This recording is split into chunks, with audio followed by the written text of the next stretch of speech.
Hi everyone. Today we're going to do something a little bit different. As sort of the long-time followers of the channel will know, I have my own nuclear bunker that I run as a museum, and as part of that, rather than just collecting sort of old Geiger counters and things like that, I also have a pretty extensive paperwork collection, which I'm going to show some of today. Now I have just a pile of paperwork here with me, and booklets and manuals and things like that and I'm just going to choose just a couple of them and just run through what they are. So in some of the recent videos we were looking at the sort of the nuclear warning point, the carrier control point, and this is the original instruction manual for the Northern Ireland Police Service. Now, at the time they were called the Royal Ulster Constabulary, the RUC. They're now called the Police Service of Northern Ireland, the PSNI, and they're still based in the same headquarters. But this was the sort of the manual that they would have been given to run the carrier control point. You can see this is the sort of the peacetime operating instructions for it, and then you can see as the paper changes color, we're into the pre-attack period. So that is if we know that attack is probably imminent, and how to get everything set up for that. And then we are into, when it goes to pink, that's how to do the attack warning. And then after that we are into all the carrier control districts. So the actual carrier control point itself would have been here in Derry, Londonderry, and then all the little dots is all the separate carrier control districts, and each one of those is one of the warning speakers then that would have given the message out to the local area. And you can see there's up on the north coast of Northern Ireland, and obviously the warning point would have been in the police station in Conrail. And yeah, going into, where are we now? We're into sort of Oma direction there, and again showing the location then of where all of those carrier control points would have been. I've never seen another copy of this. This is probably the only surviving copy. The RUC museum don't even have a copy of this, so at some point I am going to get this copied and get a copy to them. I got this from the regional government headquarters in Ballymena, the big bunker in Ballymena, and yeah, I'd say this is more than likely the only copy of that. This is something again which is also quite rare. This was just after the Cold War ended. This was published, as you can see, in June 1991, and it is essentially the nuclear monitoring in Northern Ireland, and showing where all the sort of monitoring locations are for doing remote monitoring. So after the Royal Observer Corps was stood down, if there had been a nuclear disaster or a nuclear attack, it would have all been done remotely. So this book just goes into detail, as in what are the sort of the usual levels in Northern Ireland, and the location of all the monitoring areas. And yeah, it's quite interesting that it's all done in centigrade and greys, and there we're right into doing the fish as well, so radioactivity levels in fish, where they've been caught and things like that. Yeah, I've read through this all, and there's a lot of facts and figures, but again, very, very interesting, and just shows how the government was changing from using the Royal Observer Corps to monitor fallout, and to doing it all remotely. So yeah, never seen it. Again, there were probably a lot of copies of this done, but I've never seen another copy of that. Now we're going into the south of Ireland. This was given to me by Irish Civil Defence down in Dublin when I visited their training headquarters, must be 3 years ago now. And this is Warden's Notes. So Civil Defence in the Republic of Ireland is still active, and these are their Warden's Notes, how to deal with taking radiation readings. And if I go into this, you can see their sort of a test radioactivity log there, as they would have been taking their readings, and that dates from 1990. Yeah, getting stuff like this is really interesting, especially from countries where we don't know as much about what they would have been doing during a nuclear attack, and to see how the Republic of Ireland would have been dealing with it, it's very, very interesting.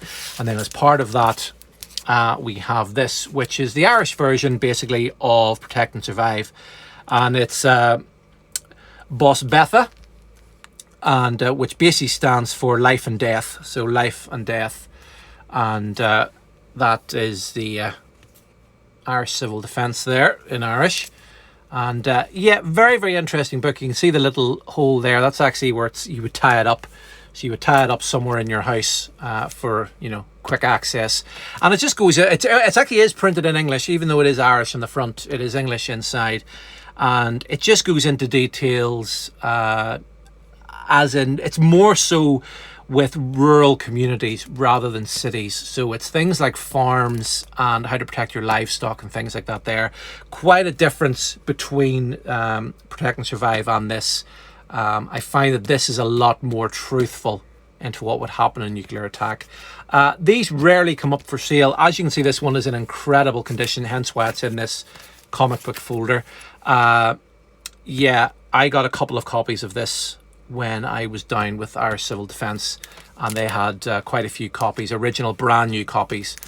And yeah, they let me take a couple home with me, and this is in remarkable condition. So I have 3 or 4 copies, and I have one in quite bad condition that I picked up on eBay a couple of years ago. But yeah, having these is pretty cool. So that's all that. Right, we'll move on actually to Protect and Survive. So Protect and Survive is quite a, it's a pretty historic piece of literature. Introduced in the early 80s was the original sort of, I can see there, yeah, May 1980 was the original run. Available for 50p from your local post office. This is what the UK would have been given if there had been a nuclear war, or in the run-up to a nuclear war. And it's quite incredible how simplistic it is in telling you about nuclear war. Really, the orange and black, color scheme that chose. Yeah, it's pretty incredible. You can see there about building your inner refuge there. But yeah, these have become pretty rare now. I've seen these, go for 80 or 90 pounds brand new, which is incredible. I think I originally bought like this copy, which was, brand new. I'm not 100% sure how much I paid for this. I think I paid £20, I think, something for this one. And you can see at the back there that it's the original printing.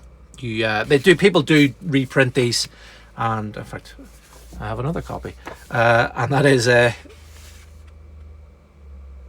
this is a 1980 reprint. So it was originally printed in 1976, was the original run, and these are 2 reprints from 1980, but they're still the original Her Majesty's Stationery Office versions. But as well as Protect and Survive, there were a number of other booklets which went along with this. So you can actually see at the back that the other booklets you can get in the series is Nuclear Weapons, and that is a sort of another copy of a book that you can get. And in fact, there it is. So there's the Nuclear Weapons booklet, and that it's basically goes into a lot more detail than the Protect and Survive booklet does. But yeah, you get a lot more detail in this. Goes into a lot more detail about sort of the rule of thirds and everything, and protective factors of buildings and things like that. But very interesting book. Don't really see that come up for sale very often. I have a couple of copies of that. Then we have Domestic Nuclear Shelters. Again, that's part of the Protect and Survive series. And this goes into sort of more, just a little bit more detail in shelter building. So instead of taking the doors off your house and leaning them up against the wall and putting your luggage up against it, this is going into more substantial shelters that you can build in your back garden, and or even go out and buy. And you can see there that looks a lot like an ROC post there. That's sort of like an old style Anderson shelter from the war. So there's that. Now there's a much bigger version of that which I'll show in a minute, and that's really for you know, designers, engineers to use. So I'll show that one in a minute. So then we have civil defence, why we need it, and again part of the Protect and Survive series, and that just goes into dispelling a couple of myths. Obviously CND were very active during, you know, the latter part of the Cold War, and this just dispels a lot of myths about civil defence and, you know, why it isn't a military organisation, why they would be, you know, very, very important to have in a time of war. And as you can see, I have a few copies of that. Then advising the householder of nuclear attack, that started to be, well, end of the 50s. This would have been made available, and it's very, very similar to Protect and Survive. You can see it's very, very thin paper, and I'm very lucky to have a couple of copies of that. Some better than others. This is probably the worst condition one, and then that's the next one, and then we have this pretty much mint version here, dating from the 50s. And I'll show you the domestic nuclear shelters one. And there's domestic nuclear shelter. This is the technical guidance manual. So you can see there is a bit of a difference between this one and this one. Just a bit thicker. Now, I've seen a hardback copy of this before, a library copy, which is hardbacked. I think a friend of mine owns a copy of that. And if we go to the planning stage, you can see there about there's your standard 3-story house with a basement. And just gives you the protectant factors of the building, and then we're going into concreting and how much concrete you will need, and then we're going into the escape hatch and rebar. So if you wanted to build a nuclear bunker, this is the booklet you need, because it gives you there's really, really good, interesting information in here about the protective factors of buildings. Very, very interesting.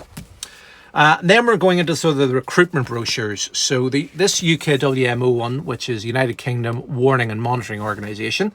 And there's the RAF Fylingdales golf balls, very famous. They are gone now. RAF Fylingdales is still there, but these are gone. And you can see there we've got the Royal Observer Corps there. It just gives you a bit of information about what would happen in a nuclear attack. We have a monitoring post there, and how everything would have been reported. So after the attack phase, you know, all the information. There's the original version of the warning point. So the one I have is the replacement for this. So a couple of interesting little booklets there about everything. You can see somebody's decided that's not relevant anymore. In fact, let me see if all my copies do that, because I've never actually noticed. Yeah, that's interesting, isn't it? Somebody has said that basically that's not relevant information anymore. Oh, there's one there that doesn't have it. So, and then we have a recruitment brochure. This is the sort of the last recruitment brochure used by the Royal Observer Corps. And that came out at the start of the 90s. And again, I have quite a few copies of that. And we have one here. I think this is from the 70s, if I remember rightly. There is a date somewhere here in the back. Yeah, 1972 this one is from. And that one's quite interesting. Nice big, you could probably, if any of you see my underground monitoring post videos, you'll see that's one of the recruitment posters. Yes. What's the tagline? The Royal Observer Corps, a worthwhile spare time service.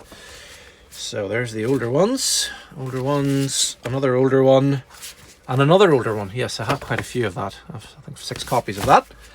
There's a mint condition domestic nuclear shelters booklet, and that's a mint condition UKWMO one. And then we have another recruitment brochure that is from 1966, when they were still using the long range map boards with the aircraft coming in, just like the World War II role they had. And again, that's the very, very early underground post setup. A couple of copies of that. Yes, and then we have, when you sort of look at them, they're very similar, but obviously you can see the front covers are different. A service with a difference, and I'm not 100% sure what date this one is. 1979 for this one. So this is 79 again. Another nice tri-fold booklet, which again opens up into a sort of a full-size poster, as you can see. And yeah, these are all pretty cool to have, all the original sort of recruitment literature and things like that there. Do I have anything else in here? Oh yeah, these are quite cool. This is the larger version of this one. So it's the larger version of this. And again, that's actually a really close-up view of the golf ball at final deals. And it just shows you the warning network, and again, how the Royal Observer Corps would have reacted in a nuclear war situation. And there's Audrey. And Audrey, AWDERY, stands for Atomic Weapon Detection, Recognition and Estimation of Yield. And that's what would have been in on the roof. Well, on the roof of the group headquarters would have been the detector head, and that would have led down below ground in the group headquarters into the Audrey display, and that would have registered then, giving you the size of the explosion. So yeah, it's quite that then shows you how everything would have worked, the disaster pyramid. But yeah, some really, really cool stuff. It's actually every now and again I go through it all, I find something that I didn't know I had, or I've forgotten I had so many of them. And yeah, I've been collecting for a very, very, very long time. And all of this stuff stays in plastic boxes. And as you can see, the really, really good condition ones, I tend to keep them in these little comic book protective sleeves. And it just keeps them all acid free, no fingers, greasy fingers touching them. And I usually keep 1 or 2 in these comic book folders of everything I have, just to keep them 100%. Fingers crossed, in the next week or so, I should be able to get back to the bunker and film the sort of internet underground video for you. But until then, as always, thank you very, very much for watching, and I'll see you all again next time. Bye-bye.